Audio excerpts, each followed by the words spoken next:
قال الله تعالى إن الله لا يستحيي أن يضرب مثلا ما بعوضة فما فوقها فأما الذين آمنوا فيعلمون أنه الحق من ربهم وأما الذين كفروا فيقولون ماذا أراد الله بهذا مثلا يضل به كثيرا ويهدي به كثيرا وما يضل به إلا الفاسقين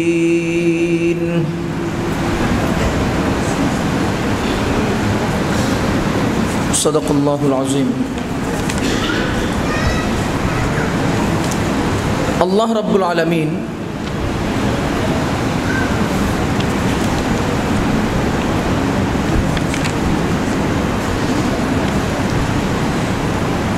সূরা বাকারার 23 নম্বর আয়াতে আল্লাহ তাআলার পক্ষ থেকে নাজিলকৃত কিতাব এই কোরআন সম্পর্কে চ্যালেঞ্জ করেছিলেন। দেখেন আয়াতগুলোর পারস্পরিক সম্পর্কটা। সূরার শুরু লগ্নে আল্লাহ বলেন যালিকাল কিতাব, এটা এমন একটি কিতাব লা রাইবা ফি, কোনো সন্দেহ নাই। এরপরে আল্লাহ মুত্তাকিদের পরিচয় মানে ইমানদারদের পরিচয় স্পষ্ট করলেন, কাফেরদের পরিচয় বললেন, মুনাফিকদের পরিচয় বললেন। এরপরে সামগ্রিকভাবে সমস্ত মানুষদেরকে আল্লাহ তাআলার ইবাদতের নির্দেশ দিলেন।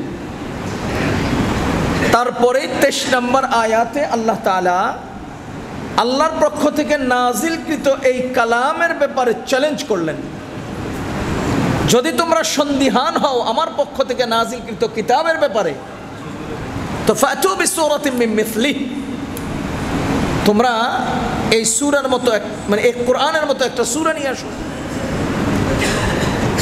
এরপরে বললেন পারবা না তো, লাম তাফআলু ওয়া লান তাফআলু, পারো নাই পারবাও না, সুতরাং তোমরা আগুনকে ভয় করো, জাহান্নামকে ভয় করো। জাহান্নামের ভয়ের কথা বলে জাহান্নামের সামান্য বর্ণনা দিয়েছেন যে জাহান্নামকে আগুন এবং মানুষ এবং পাথর দ্বারা উত্তপ্ত করা হবে। এরপরে জান্নাতীদের জন্য আল্লাহ তাআলা সুসংবাদ শুনিয়েছেন, যা আমরা গত সপ্তাহে আপনাদের সামনে আলোচনা করেছি। ওই সকল ইমানদার এবং নেক আমলদার যারা, তাদেরকে আপনি জান্নাতের সুসংবাদ দিন, যেই জান্নাতের তলদেশে নহরগুলো প্রবাহিত হবে, যেই জান্নাতের রিজিক দিবেন তো ফল ফলাদির রিজিক দিবেন, যেই জান্নাতে থাকবে পরিচ্ছন্ন পবিত্র স্ত্রীগণ, সেই জান্নাতে তারা অনন্তকাল বসবাস করবে। এতটুকুন বর্ণনার পরে আল্লাহ আবার আগের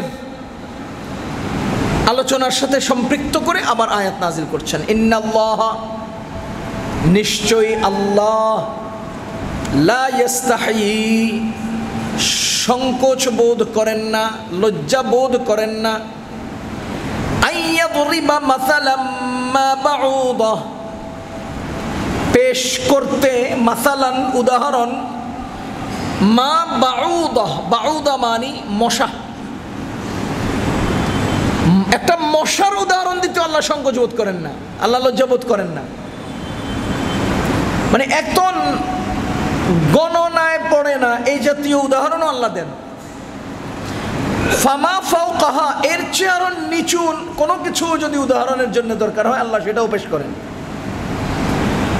আল্লাহ মহান, আল্লাহ এত বড়, আল্লাহ বুঝি মশার উদাহরণ দেন, আর মশা এটা বুঝি আল্লাহর সাথে যায় না। আল্লাহ বলেন এইটুকুন উদাহরণ দিতে আল্লাহ সংকোচ বোধ করেন না। এরপরে ফাআম্মাল্লাযীনা আমানু, যারা ঈমান আনেন, ফায়ালামুনা, তারা বিশ্বাস করে, তারা জানে, আন্নাহুল হাক্কু মির রাব্বিহিম, এই হক, এই কিতাব তাদের রবের পক্ষ থেকে এসেছে। যারা ঈমান আনে তাদের বিশ্বাস এবং তারা জানে যে এই কোরআনে কারীম, এই হক কোত্থেকে আসছে, মির রাব্বিহিম, তাদের রবের কাছ থেকে। কালামে পাক আল্লাহ তাআলার কাছ থেকে এসেছে। ওয়া আম্মাল্লাযীনা কাফারু, আর যারা কুফরি করে, ফায়াকুলুনা, তারা বলা বলি করে, মাযা আরাদাল্লাহু বিহাযা মাসালা, আল্লাহ এই উদাহরণ পেশ করে কি ইচ্ছা করেন, কি চাচ্ছেন, আল্লাহ কি করে, কি করতে চান, এগুলো দিয়ে আল্লাহ কি করতে চান। ইউদিল্লু বিহি কাসীরা, এর দ্বারা গোমরাহ হয়েছে বহু মানুষ, ওয়া ইয়াহদি বিহি কাসীরা, এর দ্বারা হেদায়েত পেয়েছে বহু মানুষ, ওয়া মা ইউদিল্লু বিহি ইল্লাল ফাসিকুন, আরে গোমরাহ আর পথভ্রষ্ট তো শুধু ফাসিকরাই হয়েছে, যারা ফাসিক নয় তারা হেদায়েত পেয়েছে। এবার দেখেন আল্লাহ তাআলা কোরআনে কারীমকে হেদায়েত বলেছেন, হেদায়েত, হুদান লিল আলামিন না, কোরআনকে বলেছেন হুদান লিল মুত্তাকিন, হেদায়েত মুত্তাকিদের জন্য। পক্ষান্তরে কোরআনে আরেকটা জিনিস আছে যেটা হেদায়েত লিল আলামিন, সবার জন্য। সেটা কি? সেটা সূরা আলে ইমরানে আল্লাহ তাআলা এক আয়াতে বলেন, ইন্না আউওয়ালা বাইতিন ওয়ুদিআ লিন-নাস, 6 নম্বর আয়াত সূরা আলে ইমরান। ইন্না আউওয়ালা বাইতিন ওয়ুদিআ লিন-নাস, সর্বপ্রথম ঘর যা মানুষের জন্য আল্লাহ তৈরি করেছেন, লাল্লাযী বিবাক্কাতা, যা মক্কায় অবস্থিত, মুবারাকান, সেটা মুবারকময়, সেটা বরকতময়, ওই মক্কায় অবস্থিত বরকতময় একটা ঘর। বলেন তো এই ঘরটার নাম কি? কাবা। আল্লাহ বলেন হুদান লিল আলামিন, এই কাবা সারা জগতের জন্য হেদায়েত, কাবা সারা জগতের জন্য হেদায়েত। আর কোরআন হুদান লিল মুত্তাকিন, কোরআন মুত্তাকিদের জন্য হেদায়েত, কোরআন হলো মুত্তাকিদের জন্য হেদায়েত। ইউদিল্লু বিহি কাসীরান ওয়া মা ইউদিল্লু বিহি ইল্লাল ফাসিকিন, ফাসিকরাই এই কোরআনের দ্বারা পথভ্রষ্ট হয়, বহু লোক কোরআনের কারণেও পথভ্রষ্ট হয়েছে। আচ্ছা, কোরআনের দ্বারা মানুষ পথভ্রষ্ট কিভাবে হয়? এক হাদিসে আসছে, নবীজি বলেন আল কুরআনু হুজ্জাতুন লাকা আও আলাইকা, কোরআন তোমার পক্ষে দলিল হবে অথবা তোমার বিরুদ্ধে সাক্ষী হবে। আচ্ছা বলেন তো, কোরআন বিরুদ্ধে সাক্ষী হয় কখন? কারো বিরুদ্ধে কেউ সাক্ষ্য দেয় কখন? যখন সে জ্বালাতন করে, যখন সে অন্যায় করে, তখন সে সাক্ষ্য হয়। কোরআনের দ্বারা মানুষ পথভ্রষ্ট হয় কিভাবে? বলেন তো, এই উম্মতের মানুষেরা কত ফেরকায়, কত দলে বিভক্ত হবে? 73 দলে। কত দলে বিভক্ত হবে? 73 দলে। তাইলে কোরআন একটা দল কেন 73 হবে? কোরআন একটা দল কেন 73 হবে? এর মধ্যে আবার যাবেন এক গ্রুপ মাত্র জান্নাতে বিনা হিসেবে।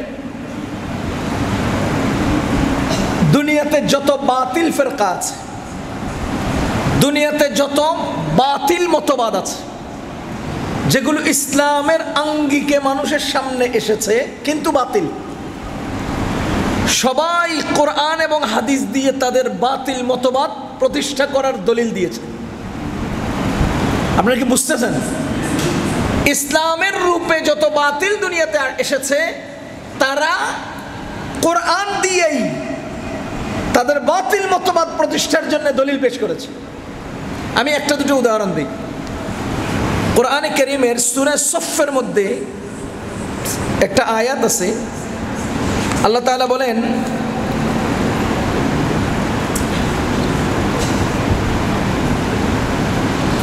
وَإِذْ قَالَ عِيسَى ابْنُ مَرْيَمَ يَا بَنِي إِسْرَائِيلَ إِنِّي رَسُولُ اللَّهِ إِلَيْكُمْ مُصَدِّقًا لِمَا بَيْنَ يَدَيَّ مِنَ التَّوْرَاةِ وَمُبَشِّرًا بِرَسُولٍ يَأْتِي مِنْ بَعْدِي اسْمُهُ أَحْمَدُ। ঈসা আলাইহিস সালাতু ওয়াস সালাম বলেন, পরবর্তী যুগে একজন নবীর সংবাদ দিচ্ছি, যে নবীর আলোচনা তাওরাত কিতাবে, জাবুর কিতাবে রয়েছে, অন্যান্য আসমানি কিতাবে রয়েছে। আমি তাদের সুসংবাদ তোমাদেরকে দিচ্ছি, বা ওই রাসূলের সুসংবাদ দিচ্ছি, যে রাসূলের নাম হবে আহমদ। মুবাশশিরাম বিরাসূলিন, আমি সাক্ষ্য দিচ্ছি এমন এক রাসূলের, বা এমন এক রাসূলের সুসংবাদ দিচ্ছি, ইয়াতি মিন বাদি, যিনি আমার পরে আসবেন, ইসমুহু আহমদ, তার নাম হবে আহমদ। আপনারা জানেন গোলাম আহমদ কাদিয়ানি, সে এই আয়াত দিয়ে দলিল দিচ্ছে যে আমার নাম তো আহমদ, তো আল্লাহ বলছে আমার ঈসা আলাইহিস সালামের পর একজন নবী আসবে যার নাম হবে আহমদ, সুতরাং আমি রাসূল। এই যে মিন বাদি ইসমুহু আহমদ, তার নাম হবে আহমদ আর আমার নাম আহমদ, সুতরাং আল্লাহই তো বলছেন কোরআনে সূরা সফের আয়াত, তা আমার আগমন কথা কোরআনে আছে যে আমি আখেরি নবী হব, এই জন্য কাদিয়ানি তার নাম রাখছে, তার নাম হলো আহমদ, সুতরাং সে রাসূল হয়ে গেছে কারণ কোরআনে গেছে। এবার বলেন তো কাদিয়ানির মতো বাতিল সূর্যের আলোর মতো সত্য না? সূর্যের আলোর মতো স্পষ্ট, কিন্তু সে কোরআন আয়াত দিয়ে দলিল দিচ্ছে সে রাসূল। আমি এক মসজিদে তারাবি পড়াইছিলাম 2000 সাল কিংবা তার আগে 99 সালে আমাদের ফেনী এলাকায়। সেখানে এক সরকারি মাদ্রাসার ভাইস প্রিন্সিপাল, উনি যে মসজিদে আমি তারাবি পড়াইছিলাম ওই মসজিদের খতিব সাহেব, ওই এলাকায় আবার খুব বেশি পরিমাণে কিয়াম, মিলাদ কিয়ামের প্রচলন অনেক ছিল। এমনকি যারা মিলাদ কিয়াম করতো না তাদেরকে অনেক দোষী মনে করা, এখনো মনে করা হয়। রাসূল সাল্লাল্লাহু আলাইহি ওয়াসাল্লামের অতিশয় ভালোবাসা প্রদর্শন করতে গিয়ে তারা গুলো করে। আমি ইনশাআল্লাহ নবীজির হকের আলোচনা করতেছি। নবীজির হকের সর্বশেষ হক হলো নবীজির ব্যাপারে অতিরঞ্জন না করা, এটা নবীজির হক উম্মতের উপর, এটা আমি ইনশাআল্লাহ এই প্রসঙ্গে আলোচনা করব। তো নবীজির ব্যাপারে তারা গুলো করছে, বাড়াবাড়ি করছে। আপনি দেখবেন বর্তমান পৃথিবীতে দুইটা গ্রুপ আছে, এই দুইটা গ্রুপে নবীজির ভালোবাসা প্রদর্শন করতে গিয়ে নবীজির ব্যাপারে বাড়াবাড়ি করছে। এক, যাদেরকে আমরা বলি আহলে বেদাত। দুই, যাদেরকে আমরা বলি আহলে হাদিস। আহলে হাদিসরাও নবীজির নামে নিজেদের অনেক মত পথ প্রচার করে, আহলে বেদাতিরাও, ওই যে বেদাতি মাজার পূজারীরাও নবীজির নামে নিজেদের অনেক মত পথকে প্রচার করে। কিভাবে? একটা উদাহরণ দেই। মনে করেন আহলে হাদিসরা আপনাদের কাছে বলবে আমি কি রাসূলের নামাজ পড়াবো না আবু হানিফার নামাজ পড়াবো, এই একটা প্রশ্ন তারা করবে। আচ্ছা, আপনাদেরকে আমি যদি জিজ্ঞেস করি আমি কি রাসূলের নামাজ পড়াবো না আবু হানিফার নামাজ পড়াবো, আপনারা বলেন তো কার নামাজ চান?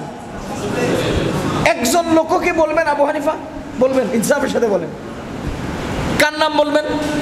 রাসূলের নামাজ। কিন্তু আপনারা বুঝতেছেন না যে এই প্রশ্নের অধীনে কি পরিমাণ সূক্ষ্ম একটা মারাত্মক ষড়যন্ত্র লুকিয়ে আছে। আমি এবার আপনাদেরকে জিজ্ঞেস, এই ষড়যন্ত্রটা বোঝার জন্য একটু ইঙ্গিত দিই। আমি যদি বলি, খেয়াল করেন, আমি যদি বলি আপনারা কি আমাকে চান না আবু হানিফাকে চান? বলেন। নোমান কাসেমের চান না আবু হানিফাকে চান? কারণ আমি তো এমন মার্কেটে বেচা যাই না, বুঝেন নাই? আমি তো মার্কেটে বেচা যাই না। আপনি যদি বলেন যে আজকে আপনি আহমদ শফিরে চান না নোমান কাসিমের চান, কাকে চাইবেন? আপনি জুনায়েদ বাবুনগরী সাহেবরে চান না নোমান কাসিমকে চান? আপনি আব্দুল মালিক সাহেবরে চান না নোমান কাসিমকে চান? আপনি মুফতি দিলাওয়ার সাহেবকে, যাত্রাবাড়ির বড় হুজুর মাহমুদুল হাসান সাহেবকে চান না আমারও চান? বলেন। তা আমি তো ভাই মাহমুদুল হাসান সাহেবের সাথেও চাই না। আরে আমি তো মুফতি দিলাওয়ার সাহেবের সাথে বেঁচে যাই না, আমি তো মুফতি মিজান সাহেবের সাথে বেঁচে যাই না। এবার আমাকে মার্কেটে খাওয়ানোর জন্যে আরো উপরের জনের লগে দাঁড় করাইতে হবে। কথা কি বুঝতেছেন না আপনারা? কথা খুব বুঝেন। এবার এটার পরে এবার মূল কথাটা বুঝেন। মুহাম্মাদুর রাসূলুল্লাহ সাল্লাল্লাহু আলাইহি ওয়াসাল্লাম এর পাশে আনলো কাকে? আবু হানিফাকে। এবার আপনাদেরকে জিজ্ঞেস করলাম আবু হানিফার নামাজ পড়বেন না রাসূলুল্লাহর নামাজ পড়বেন? আপনারা বলেন। আচ্ছা, আবু হানিফাকে তুমি রাসূলুল্লাহর সাথে না করালে কেন? এবার আপনাদেরকে জিজ্ঞেস করি, ইমাম একেবারে রাসূল করিম সাল্লাল্লাহু আলাইহি ওয়াসাল্লামকে চান না ইব্রাহিম আলাইহিস সালামকে চান? কোন? মুহাম্মাদুর রাসূলুল্লাহকে নেবেন না মুসা আলাইহিস সালামকে নেবেন? মুহাম্মাদুর রাসূলুল্লাহকে নেবেন না ঈসা আলাইহিস সালামকে নেবেন? আচ্ছা, আপনি বলেন তো মুহাম্মাদুর রাসূলুল্লাহর সাথে তো আমরা মিয়া মুসা আলাইহিস সালাম রনি না, তা আপনি মুহাম্মাদুর রাসূলুল্লাহর পাশে আবু হানিফাকে আনলেন কেন? এবার জিজ্ঞেস জিজ্ঞেস করি মুহাম্মদুর রাসূলুল্লাহকে নেবেন না আবু বকরকে নেবেন? কয় না। মুহাম্মদুর রাসূলুল্লাহকে নেবেন না ওমরকে নেবেন, ওসমানকে নেবেন, আলীকে নেবেন, কাকে নেবেন? তাহলে মুহাম্মদুর রাসূলুল্লাহর সাথে আবু হানিফাকে আনলেন কেন? আপনি কি বুঝতেছেন? আচ্ছা এবার আমি আপনাকে জিজ্ঞেস করি আবু হানিফাকে নেবেন না আবু বকরকে নেবেন? আবু হানিফাকে নেবেন না ওমরকে নেবেন? আপনি ওমরের সাথে আবু বকরের সাথে আবু হানিফা আনলেন কেন? বুঝেন নাই? আরে আবু হানিফা তো মিয়া আবু বকরের সাথে যায় না, আবু হানিফা তো মিয়া আব্দুল্লাহ ইবনে মাসউদের সাথে যান না, আবু হানিফা তো সাহাবায়ে কেরামের সবচাইতে দুর্বল সাহাবী যিনি, তার সাথে আবু হানিফা দাঁড়াইতে পারেন না। তো রাসূলের সাথে আবু হানিফা আনলি কেন? তার অর্থ হলো সে নিজের নামাজটা জাতিকে খাওয়ানোর জন্য আবু হানিফার নামাজকে এক সাইডে রেখে নিজের নামাজটাকে রাসূলের নামাজ বলে আপনাকে জিজ্ঞেস করতে চায় আমাকে রাসূলের নামাজ পড়াবো না আবু হানিফার নামাজ? ওরে বেকুফ, তোর নামাজ রাসূলের নামাজ, এটা কে কইছে তোর? আপনি কি বুঝেন নাই আমার কথা? আমি যে নামাজটা এখন পড়াবো এটা যে রাসূলের নামাজ, এটা আপনাকে কে বললো? কে বললো? আপনি আবু হানিফার নামাজ পড়াইতাম না রাসূলের নামাজ পড়াতাম, আর আমি আল্লাহর বান্দা পণ্ডিত রাসূলের নামাজ জানি আবু হানিফার নামাজ জানি না। আর আপনি দুর্বল, আবু হানিফার নামাজ পড়াবো না রাসূলের নামাজ পড়াবো প্রশ্ন করার কারণে অকপটে রাসূলকে নিয়েছেন, আবু হানিফাকে নেন নাই। তার মানে আমি সূক্ষ্ম ষড়যন্ত্রের মাধ্যমে নিজের কাজটাকে রাসূলের বলে চালাই দিচ্ছি। চোরার ঘরের চোরা, তেল্লা চোরা, আহলে হাদিসরা চোরা, তেল্লা চোরা, জনগণের ঈমান চোরা, আমল চোরা। কত দলিল লাগবে, কত দলিল লাগবে জানেন? কোরআনে কারীমে আল্লাহ তাআলা প্রথম সূরায় হিদায়াতের দোয়া করে শিখিয়েছেন। জানেন কোরআনে কারীমের সর্বশেষ সূরায় আল্লাহ তাআলা ওয়াসওয়াসা থেকে পানা চাওয়ার শিক্ষা দিয়েছেন? জানেন কেন? হিদায়াতের দোয়া শিখাইলেন সূরা বাকারার সূরা ফাতিহায়, হিদায়াতের কিতাব দিলেন সূরা বাকারায়, আর সূরা নাসের মধ্যে ওয়াসওয়াসা থেকে পানা শিখাইলেন কেন? তার মানে 114 সূরা বিশিষ্ট কোরআন মান্য করতে, পালন করতে সমাজের মধ্যে অগণিত ওয়াসওয়াসা সৃষ্টিকারী থাকবে, যারা তোমাদের অন্তরের মধ্যে ওয়াসওয়াসা তৈরি করবে। এই ওয়াসওয়াসা সৃষ্টিকারী খান্নাসের ওয়াসওয়াসা থেকে তোমরা আল্লাহর কাছে পানা চাও। যার কারণে 114 নম্বর সূরায় আল্লাহ তাআলা মিনাল জিন্নাতি ওয়ান নাস, মানুষ নামক খান্নাস আর জিন নামক খান্নাসের ওয়াসওয়াসা থেকে পানা চাও। কেন? এজন্য যে সমাজের আহলে হাদিস নামক ওয়াসওয়াসা সৃষ্টিকারী খান্নাসগুলো তোমাদের আমল নষ্ট করার জন্য ওয়াসওয়াসা ঢুকাবে। তা না হলে আপনি আবু হানিফার নামাজের সাথে নবীজির নামাজকে কি লেদার করাইলেন?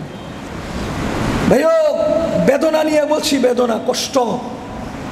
এই উম্মতকে কিভাবে বিভ্রান্ত করার মতো, কিভাবে বিভ্রান্ত করবে এই জাতীয় অজস্র ওয়াসওয়াসা সমাজে ছাড়তেছে, বুঝতেও পারবেন না। এত পান্তাবাতের মতো ওয়াসওয়াসাগুলো আসতেছে। আরবের একজন ইমাম এরকম মুসল্লিদের সামনে জিজ্ঞেস করছে আমি কি রাসূলের নামাজ পড়াবো না আবু হানিফার নামাজ? মুসল্লিরা সব বলছে যে রাসূলের নামাজ। তা হাম্বলি মাযহাবের একজন ইমাম আলেম ছিলেন, উনি আয়েশা ওই ইমাম সাহেবকে বলতেছে হুজুর আপনি আবু হানিফার নামাজটা পড়ান। আচ্ছা আপনারা বলেন তো, এখন যদি একজন দাঁড়ায় কয় আবু হানিফার নামাজ পড়ান, আপনার কাছে কেমন লাগবে? জিদ উঠবো না? আমি চাই রাসূলের নামাজ, আপনি আবু হানিফার নামাজ কোন? আবু হানিফা কেডা? আবার আমি আবু হানিফা কেডা রাসূলের সামনে? মেজাজটা এরকম না? তো ওই আলেম বলতেছে ভাই আপনি খেপেন না, আমি হুজুরকে দুটো প্রশ্ন করব। আলেম বলতেছে আমি হুজুরকে দুটো প্রশ্ন করব, উনি উত্তর দুটো দেওয়ার পরে আপনারা ডিসিশন নিয়েন কার নামাজ পড়াবে। উনি ইমাম সাহেবকে জিজ্ঞেস করতেছে আচ্ছা হুজুর আপনি বড় আলেম না আবু হানিফা বড় আলেম? এবার আপনারা বলেন আমি বড় আলেম না আবু হানিফা বড় আলেম? আমি কি বলছি জানেন? আবু হানিফা রাহমাতুল্লাহ আলাইহির ছাত্র একজন ছিলেন আব্দুল্লাহ ইবনে মুবারক। কি নাম? মুসলিম শরীফ, আবু দাউদ শরীফ, তিরমিজি শরীফ সহ সকল হাদিসের কিতাবে আব্দুল্লাহ ইবনে মুবারকের নাম আছে। আব্দুল্লাহ ইবনে মুবারক হানাফি মাযহাবের একজন বড় ব্যক্তি ছিলেন। আব্দুল্লাহ ইবনে মুবারক 5 লক্ষ হাদিসের হাফেজ ছিলেন। কত লক্ষ? 5 লক্ষ হাদিসের হাফেজ ছিলেন।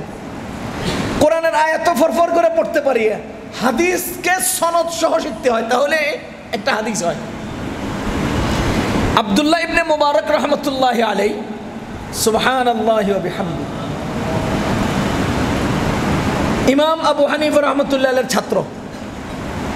আমি বুকে হাত দিয়ে আল্লাহকে সাক্ষী রেখে বলছি, বর্তমান সারা পৃথিবীর সকল আলেম একাত্র হয়ে এক জায়গায় দাঁড়ালে সমস্ত আলেমদের ইলমগুলো নিয়ে যদি আব্দুল্লাহ ইবনে মুবারকের ইলমের দিকে তাকায়, আল্লাহর কসম দুনিয়ার বর্তমান সব আলেমদের টুপি পিছন দিয়ে পড়ে যাবে, আব্দুল্লাহ ইবনে মুবারকের ইলমের উচ্চতা চোখে পড়বে না। এত বড় আলেম আব্দুল্লাহ ইবনে মুবারক, আর আব্দুল্লাহ ইবনে মুবারকের উস্তাদ ইমামে আজম আবু হানিফা। বুখারী শরীফের হাদিস, মুসনাদে আহমদের হাদিস, রাসূল করিম সাল্লাল্লাহু আলাইহি ওয়াসাল্লামের সামনে সাহাবায়ে কেরাম বসে আছেন। এর মধ্যে সালমান ফারসি রাদিয়াল্লাহু তাআলা, আজকে আমি জুমার সময় আলোচনা করছিলাম সালমান ফারসির। সালমান ফারসি রাদিয়াল্লাহু তাআলা আরবের লোক না, সে পারস্যের লোক, অনারবি। নবীজি সালমান ফারসির পিঠের মধ্যে থাপ্পড় দিয়ে বলতেছে, লাউ কানাল ঈমানু ইনদা সুরাইয়া লানা লাহু রাজুলুন, আরেক riwayat আছে লানা লাহু রিজালুন মিন আহলি ফারিস মিন হাউলাই।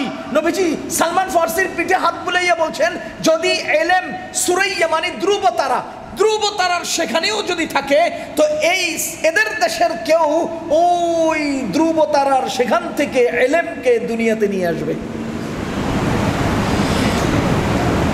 আল্লামা আইনি রহমতুল্লাহ আলাইহি, আব্দুল্লাহ মুহাদ্দিস দেহলভী রহমতুল্লাহ আলাইহি সহ বড় বড় হাদিস বিশারদগণ বলছেন, লাউ কানাল ঈমানু, আর হাদিসে আছে লাউ কানাল ইলমু ইনদা সুরাইয়া লানালাহু রাজুলুন মিন আহলি হাউলা মিন আহলি ফারিস। এই হাদিস দ্বারা নবীজি ইমামে আজম আবু হানিফার ভবিষ্যৎবাণী করেছেন। এটা আমার বর্ণনা না, এটা আল্লামা আইনির বর্ণনা। এবার বলেন, ইমাম আবু হানিফা রাহমাতুল্লাহ আলাইহি বড় আলেম না আমি বড় আলেম? কয় না।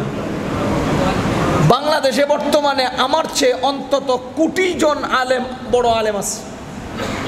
আমরা মিয়া মার্কেটে বেচা যাই না, আমাদের চেয়ে বহু বড় বড় আলেম বাংলাদেশেই আছে।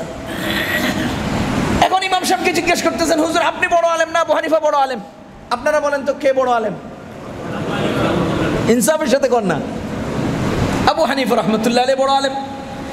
দ্বিতীয় নম্বর প্রশ্ন, হুজুর নবীজির যুগের আপনি বেশি কাছে না আবু হানিফা বেশি কাছে? বুঝেন নাই? নবীজির যুগে, যে যুগে নবীজি চলে গেছেন ওই যুগ থেকে আপনি বেশি কাছের না আবু হানিফা বেশি কাছের? এবার আপনি আমার একটু ইনসাফের সাথে বলেন, রাসূলের নামাজ আপনি বেশি জানেন না আবু হানিফা বেশি জানতেন? তা আপনারা যে বললেন আবু হানিফার নামাজ রাসূলের নামাজ বেশি নামাজ পড়ান, আপনারা যে বললেন রাসূলের নামাজ পড়ান, আবার আপনারাই বললেন আবু হানিফা বড় আলেম, আপনারাই বললেন রাসূলের যুগ থেকে তিনি কাছের মানুষ। তাহলে এবার আপনারাই বলেন, আমি ইমাম সাহেব রাসূলের নামাজ ভালো জানি না আবু হানিফা ভালো জানেন? তাইলে আপনি আমার নামাজটাকে পাবলিকরে কিভাবে খাওয়াবো? যদি বলি আমি আমার নামাজ পড়াবো না আবু হানিফার নামাজ পড়াবো, আপনারা কেউ আমারটা নেবেন না। এবার আমি কি করছি, আরে আবু হানিফার নামাজ পড়াবো না রাসূলের নামাজ পড়াবো, আপনারা বললেন রাসূলের, তার মানে আমি নিজের টারে রাসূলের কইয়া মার্কেটে চালাই দিলাম। সোরার ঘরের সোরা। কথা কি বুঝতেছেন না আপনারা? তাহলে বুঝা গেল এরা নিজের আমলটাকে রাসূলের আমল বলে মার্কেটে চালায়, এরা নিজের কর্মকে রাসূলের কর্ম বলে মার্কেটে চালায়। যেমন একজন মুজাফফর বিন মুহসিন আছে আহলে হাদিসদের, আমি তো মনে করি আহলে হাদিসদের অঙ্গনে সবচাইতে নিম্নমানের কোন আলেম যদি থাকে তো মুজাফফর বিন মুহসিন। তিনি বলতেছে আবু বকরের তরিকা নামাজ হবে না, রাসূল ওমরের তরিকা নামাজ হবে না, উসমানের তরিকা নামাজ হবে না, আলীর তরিকা নামাজ হবে না, নামাজ পড়তে হবে রাসূলের তরিকায়। এবার আপনারা বলেন, নামাজ পড়তে হবে কার তরিকায়? এটাতে কোনো সন্দেহ আছে? বলেন, এটাতে কোনো সন্দেহ আছে? নিশ্চিত বলতে হবে যে রাসূলের তরিকা নামাজ পড়তে হবে। কিন্তু আপনি আবু বকরের তরিকা নামাজ হবে না বললেন কেন? আবু বকরের তরিকা নামাজ হবে না বললেন কেন?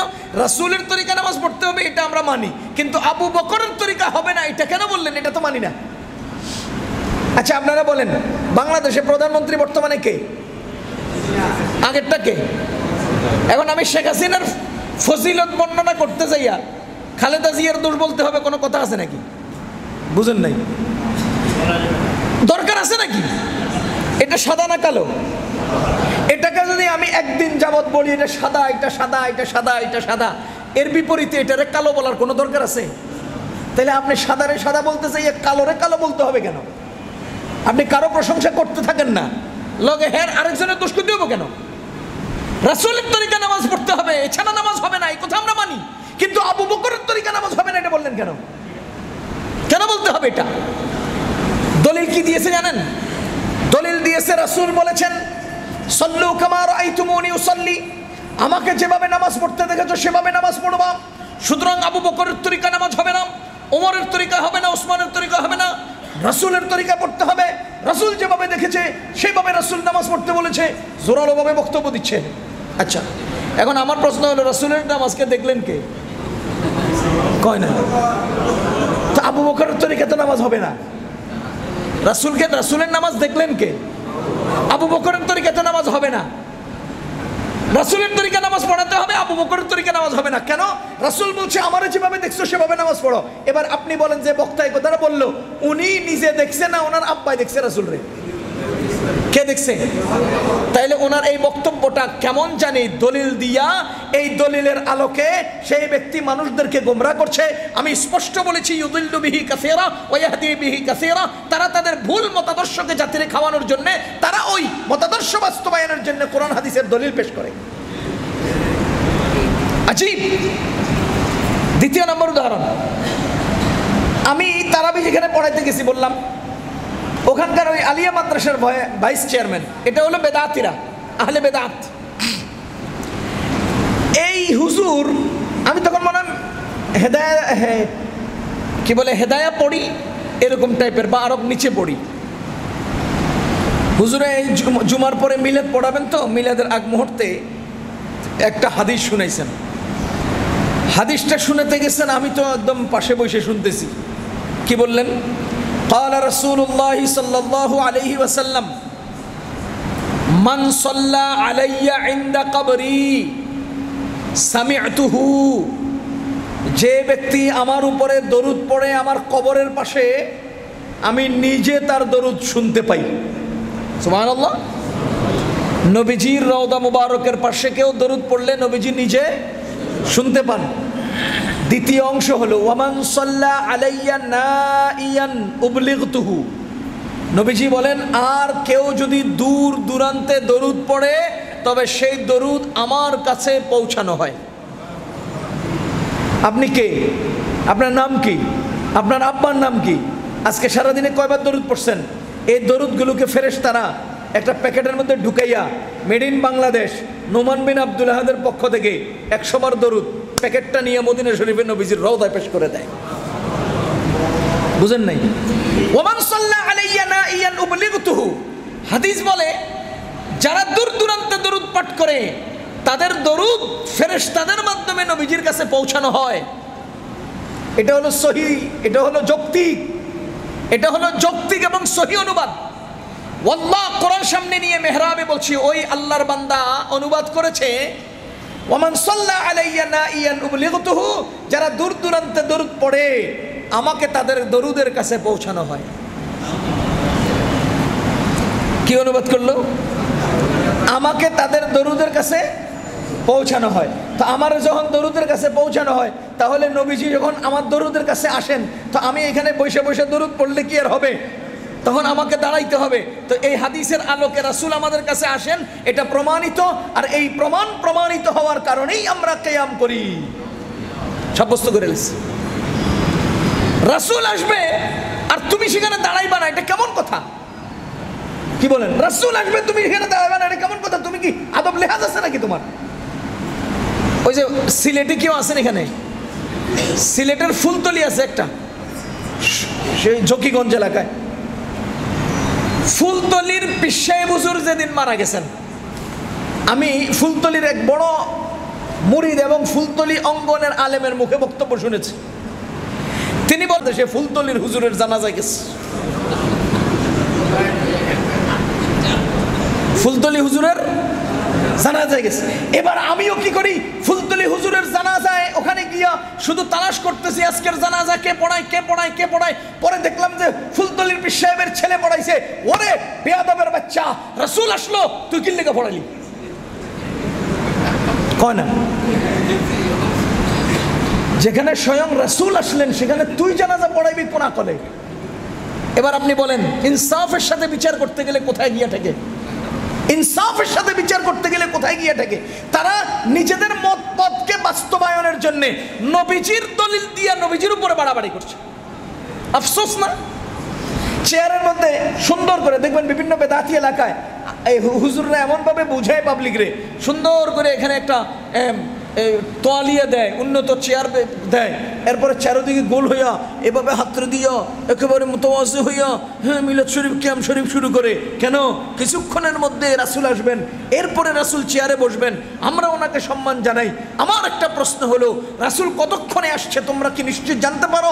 না, এখনো জানি নাই। তাহলে যদি তোমরা আগে দাঁড়ায় যাও, রাসূল এখনো আসেন নাই, তো এটা কেমন জানি হয়ে গেল না? আবার রাসূল এখনো ফিরে যান নাই, তোমরা বসে গেলা, কেমন জানি হয়ে গেল না?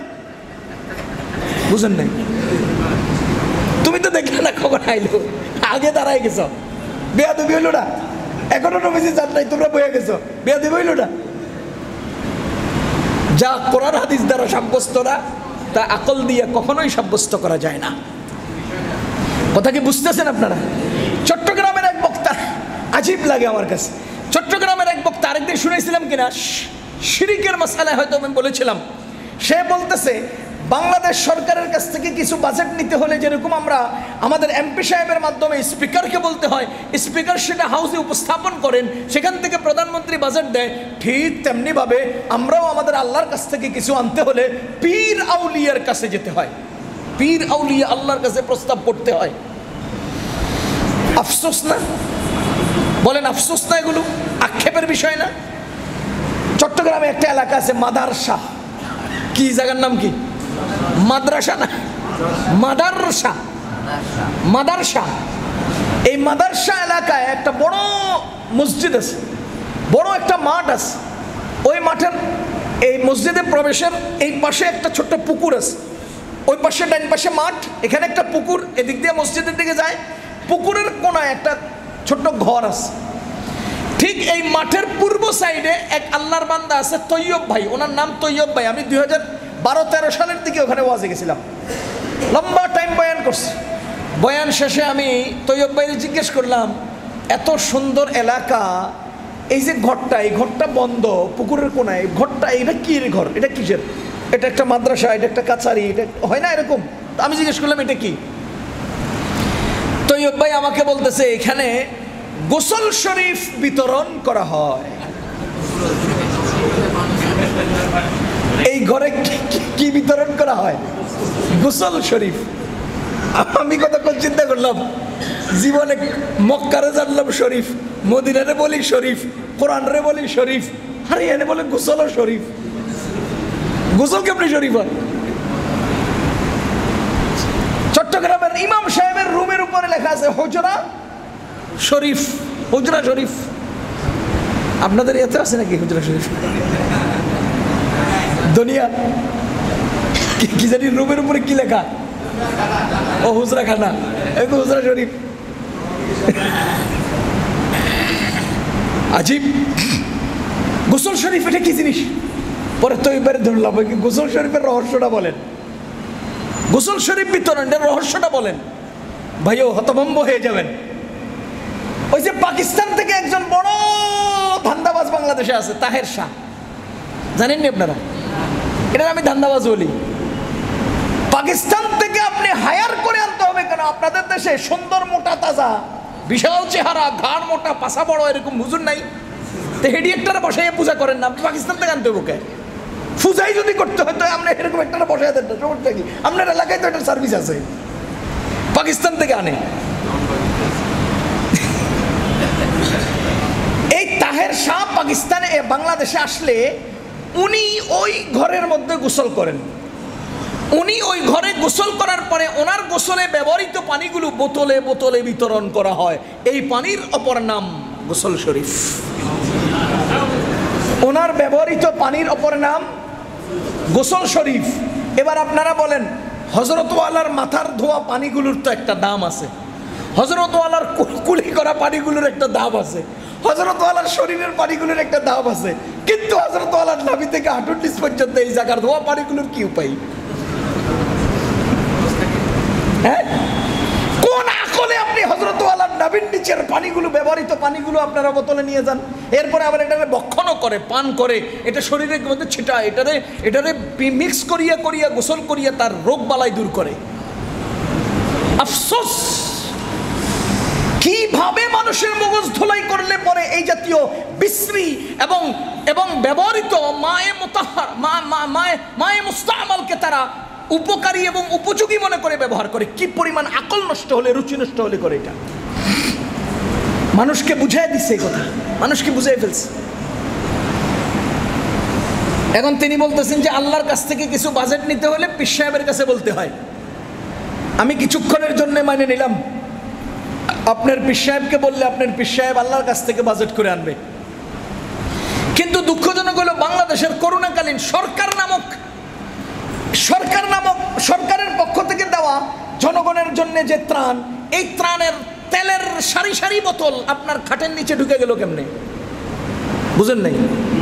সরকারের দেওয়া বাজেট কিন্তু তেলের বোতল যদি আপনার খাটের নিচে ঢুকে যায়, তো আল্লাহ প্রদত্ত বাজেট করাই তেলের বোতল আপনি কি করবেন? পীর সাহেব কয় না যে পীর সাহেবে আল্লাহর কাছ থেকে বাজেট আনবে, এই পীর সাহেবের তেলের বোতলগুলো কি করবে, চাউলগুলো কি করবে, কম্বলগুলো কি করবে? 3 পদের কম্বল আইছে, আপনি প্রথম 1 নম্বর কম্বল সব ভাতিজারে বাগিনারে দিয়ে খেয়ে ফেলবেন, 3 নম্বর কম্বল জনগণরে দিবেন। তাহলে আপনি কি এর পীর মিয়া? আপনি আল্লাহর কাছ থেকে আইনাম নিজে খাইলাম। সাবধান মুসলমান, এই সমস্ত লোকেরা তাদের ভুল মতবাদগুলোকে প্রমাণ করার জন্য কোরআনের দলিল পেশ করছে। ওই যে ভাইস প্রিন্সিপাল সাহেব আমার চোখের সামনে জনগণকে বুঝাচ্ছে, ওয়ামান সাল্লা আলাইয়া নাইয়ান উবলিগতুহু, যারা দরুদ পড়ে দূর দূরান্তে, রাসূল বলেন আমাকে তাদের কাছে পৌঁছানো হয়। আমি করছি কি, ওনাকে এইভাবে ডান দিকে একটু মোচড় দিয়ে বললাম যে হুজুর, আপনি যে হাদিসের অনুবাদটা করছেন, আমার মনে হয় অনুবাদটা ভুল বলছেন। আল্লাহ সাক্ষী, উনি আমাকে ইশারা দিয়ে বলতেছে আপনার লগে পরে কথা কম। এরপরে যে উনি গেছে, আমি আমার তারা বিশেষ করে এই যে চলে আইছি, আজ পর্যন্ত দ্বিতীয়বার ওনার সাথে আবার দেখা হয় নাই। আমি তখন ছাত্র ছিলাম, আমি ওনাকে জানতে চাইছি যে আপনার হাদিসের অনুবাদটা ঠিক হয় নাই। উনি আমার ইশারা দিয়ে বলতেছে আপনার সাথে পরে কথা বলবো, হাতে ইশারা দিয়ে মুখে বলছে যে আপনার সাথে পরে কথা বলবো। এরপরে মিলাদ শেষ, মুনাজাত শেষ, খাওয়ান দাওয়ানের অপেক্ষার তিনি করেন নাই, যে গেছেন, আজ পর্যন্ত তার সাথে আমার দেখা হয়নি। এবার আপনারা বলেন ইউদিল্লু বিহি কাসীরা, কোরআনের দলিল দিয়েই তো তারা গোমরা হচ্ছে, হাদিসের দলিল দিয়েই তো তারা গোমরা হচ্ছে। ওয়া ইয়াহদি বিহি কাসীরা, এই কোরআন দিয়েই মানুষ লাভবান হবে, কোরআন দিয়েই মানুষ হেদায়েত পাবে। এজন্য আল্লাহ তাআলা বলছেন ফাআম্মাল্লাযীনা আমানু, যারা ঈমান এনেছে, ফায়ালামুনা আন্নাহুল হাক্কু মির রাব্বিহিম, নিশ্চয় এই হক আল্লাহর পক্ষ থেকে এসেছে। তারা এই অকপটে কথা বিশ্বাস করে এবং এটা জানে যে এই কোরআন এসেছে কার পক্ষ থেকে? আল্লাহর পক্ষ থেকে। ওয়া আম্মাল্লাযীনা কাফারু, আর যারা কুফরি করে, ফায়াকুলুনা মাযা আরাদাল্লাহু বিহাযা মাসালা, আল্লাহ এই উদাহরণ পেশ করার মাধ্যমে কি ইরাদা করেন, কি চান? দেখেন সূরা হজ্জের শেষ আয়াত, শেষ পৃষ্ঠা, ওখানে আল্লাহ তাআলা আরেকটা মিসাল দিয়েছেন। ইয়া আইয়ুহান নাস, হে মানুষেরা, দুরিবা মাসালুন, তোমাদের জন্য একটা উদাহরণ পেশ করা হচ্ছে।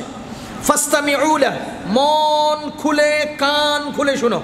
দেখেন আপনারা শুনতেছেন না আমাকে?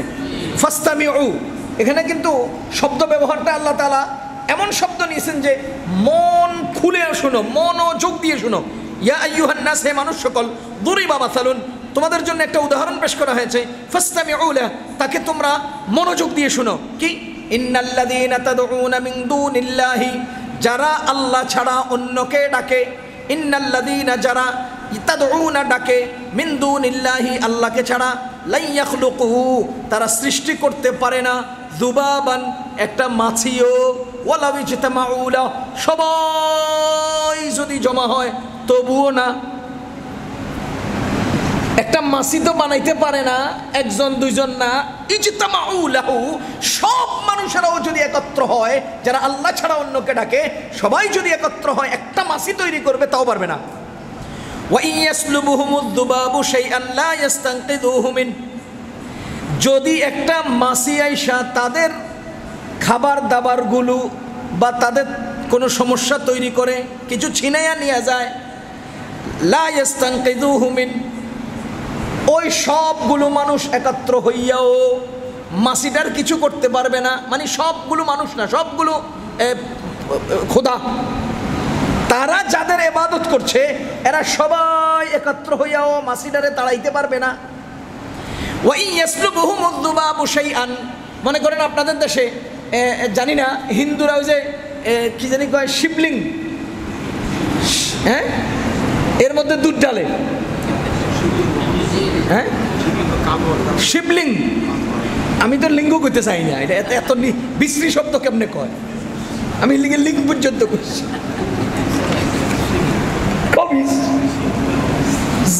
জ্যান্ত মানুষ, জীবিত মানুষ, আকলওয়ালা মানুষ, চোখওয়ালা মানুষ, কানওয়ালা মানুষ, হেরা কেমনে পাথরের তৈরি একটা মোটা সাইডারে শিবের লিঙ্গ বানাইয়া দুধ ডালে, আমার বুঝে আসে না। এর লিগে আমি লিঙ্গ পর্যন্ত কই নাই, শিবলিঙ্গ পর্যন্ত কইছি।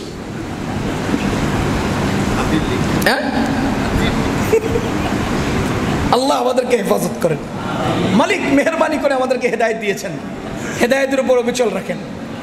আল্লাহ আমাদেরকে হেদায়েতের উপর অবিচল রাখেন। লা তুযিগ কুলুবানা বা'দা ইয হাদাইতানা ওয়া হাব লানা মিন লাদুনকা রাহমাতান ইন্নাকা আনতাল ওয়াহ্হাব।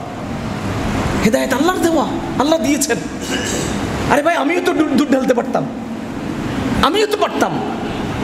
সমস্ত মূর্তিদের কপালের মধ্যে, মূর্তিদের মাথার মধ্যে, মূর্তিদের পায়ের মধ্যে যদি তোমরা হাজার হাজার কোটি, লক্ষ লক্ষ কোটি ডলারের সম্পদ যদি পায়ের উপরে পেশ করো, আল্লাহ বলেন ইয়াসলুবুহুমুজ যুবাবু শাইআন, সেখান থেকে যদি মাসিরা কিছু নিয়ে নেয়, লা ইস্তানকিযুহু মিন, সব মূর্তিগুলো একত্র হয়ে একটা মাসিরে তাড়াইতে পারে না।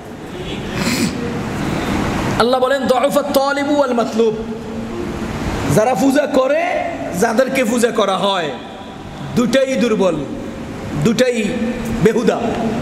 দুআফাত তালিবু, তালিব মানে যারা ওদেরকে তালাশ করছে, ওয়াল মাতলুব, আর যারা যাদের পূজা করা হচ্ছে, যাদেরকে খোঁজা হচ্ছে, দোনো গ্রুপ নষ্ট, দোনো গ্রুপ খারাপ। এবার বলেন এখানে আল্লাহ তাআলা যে উদাহরণ দিলেন, এই উদাহরণটাকে আমরা কিভাবে নেব? সারা দুনিয়ার সমস্ত মূর্তিরা একত্র হইয়া কোনো কাউয়া মাথার উপর হাগু করিয়া দিলে তাকে তাড়াইতে পারে? আপনারা যে ভাস্কর্য বানাইতে চাইছিলেন যাত্রাবাড়ির চত্বরে, প্রতিদিন সকাল বিকাল আসিয়া কাউয়ারা যদি মাথার উপরে হাগু করিত, তো কি করিতেন? আপনাদের বাবার মাথার উপর থেকে কেমনে সরাইতেন কাউয়াটাকে? বুঝেন না কেন? ইজ্জত কিভাবে দিতে হয় বুঝেন না কেন? ওলামায়ে কেরাম বলে কেন?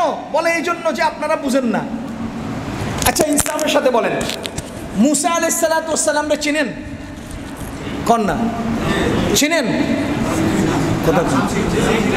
চিনি মিয়া, চিনি। মুসা আলাইহিস সালাম ছাড়া আমার ঈমান থাকবে না।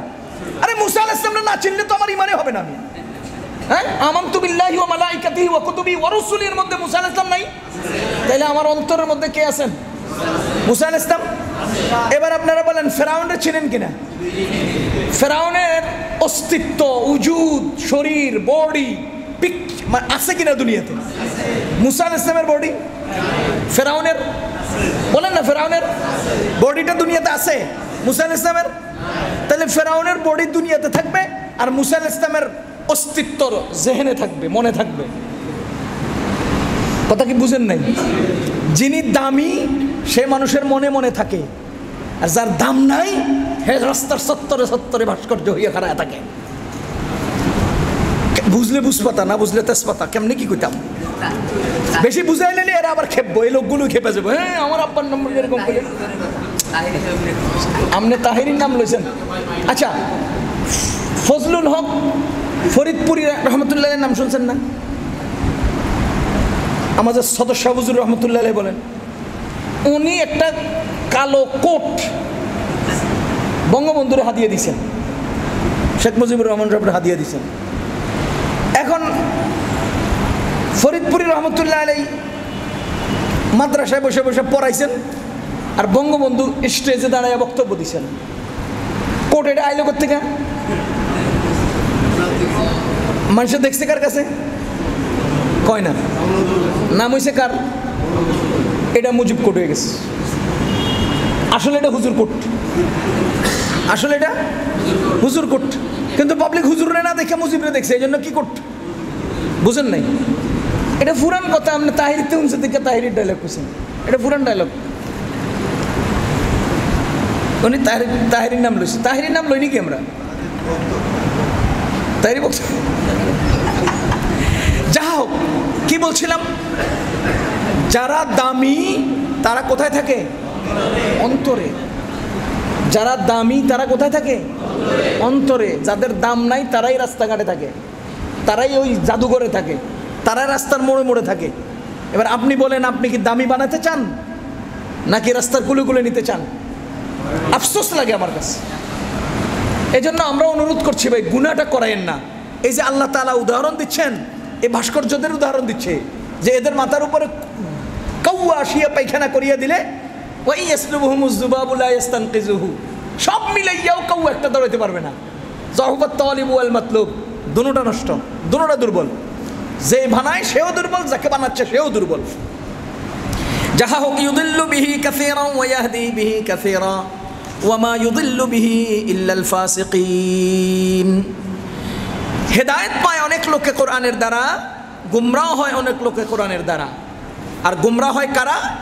যারা ফাসিক, যারা ফাসিক, যারা ফাসিক, যারা ফাসিক, যারা গুনাহগার, যারা ঘাটতেরা, যারা অহংকারী, যারা বেয়াদব, যারা নমনীয় নয়, কোরআন নিয়ে যারা সন্তুষ্ট নয়, তারাই কোরআনের দ্বারা বিভ্রান্ত হয়। এজন্য অনেক সময় দেখবেন পৃথিবীতে দেখা যায় কোরআন শরীফ আসমানি কিতাব। আরে ভাই, চোখ বন্ধ করে একটু বলেন তো, সারা পৃথিবীতে আজকে ১৫০০ বছরের ইসলামের ইতিহাসে পৃথিবীর কোনো মুসলমান তাওরাত কিতাবকে ছিঁড়ে ফেলে দিছে? ইনজিল কিতাবকে ছিঁড়ে ফেলে দিছে? নাকি মুসলমানের অন্তরের মধ্যে ওয়া মালাইকাতিহির পরে ওয়া কুতুবিহি আছে, ওয়া কুতুবিহি আছে? আমরা নিশ্চিত জানি আপনাদের কুতুবগুলো দুনিয়াতে নাই, আপনারা নিজেরা বানাইয়া অনুবাদ করে তৈরি করছেন। এরপরেও পৃথিবীর কোনো মুসলমান আজ পর্যন্ত ওদের বানানো তাওরাত কিতাবের কপিটাকেও ফেলে নাই, ইনজিল কিতাবের কপিটাকে উড়া মারে নাই। কিন্তু আমাদের কোরআন শরীফে ছিঁড়ে লাথি মেরে আগুনে ফেলে ইতিহাস আছে না? ওয়ামা ইউদিল্লু বিহি ইল্লাল ফাসিকুন, ফাসিকিন। এই জালিমরাই কোরআনের দ্বারা বিভ্রান্ত হয়, এই জালিমরাই কোরআনের দ্বারা গুমরাহ হয়। বুঝেন? এজন্য কোরআনে কারীমকে কোরআনে কারীমের মনজালায় রেখে, কোরআনকে আল্লাহর পক্ষ থেকে এই বিশ্বাসটা অন্তরে নিয়ে অবশ্যই কোরআনের প্রতি আস্থা এবং বিশ্বাস আমাদের রাখতে হবে। কোরআনের দ্বারা আমাদের হিদায়াত গ্রহণ করতে হবে। হিদায়াত রেখেছে আল্লাহ কোরআনের মধ্যে। যদি আমি হিদায়াত উপলব্ধি মানে হিদায়াত অর্জন করতে না পারি, তাহলে ব্যর্থতা কার? আমার। আরে পাওয়ার ব্যাংক দিছি আমি আপনাকে, আপনি আমার দেওয়া পাওয়ার ব্যাংক থেকে পাওয়ার নিতে পারেন নাই, ব্যর্থতা কার? কার? পাওয়ার ব্যাংকের। কোরআন শরীফ হলো হেদায়েতের ব্যাংক। এখান থেকে যদি আপনি হেদায়েত অর্জন করতে না পারেন, সমস্যা তো আপনার, সমস্যা তো আমার। কোরআনের তো কোনো সমস্যা নেই। এজন্য কোরআন হলো হেদায়েতের পাওয়ার ব্যাংক। আমরা যেন এটার সাথে কোনো না কোনো একটা কেবল লাগায়া জীবনটাকে আলোকিত করতে পারি, পাওয়ার অর্জন করতে পারি, হিদায়াতের দৌলত অর্জন করতে পারি। এটাই হলো আমাদের আজকের আলোচনার মূল কথা। আল্লাহ তাআলা এই কোরআনের দ্বারা আমাদের সবাইকে হিদায়াত দান করুন, হিদায়াতের দৌলত দিয়ে আমাদেরকে আল্লাহ তাআলা মালামাল করুন। সুবহানাল্লাহি ওয়া বিহামদিহি, সুবহানাকাল্লাহুম্মা ওয়া বিহামদিকা, আশহাদু আল্লা ইলাহা ইল্লা আনতা, আস্তাগফিরুকা ওয়া আতুবু ইলাইক।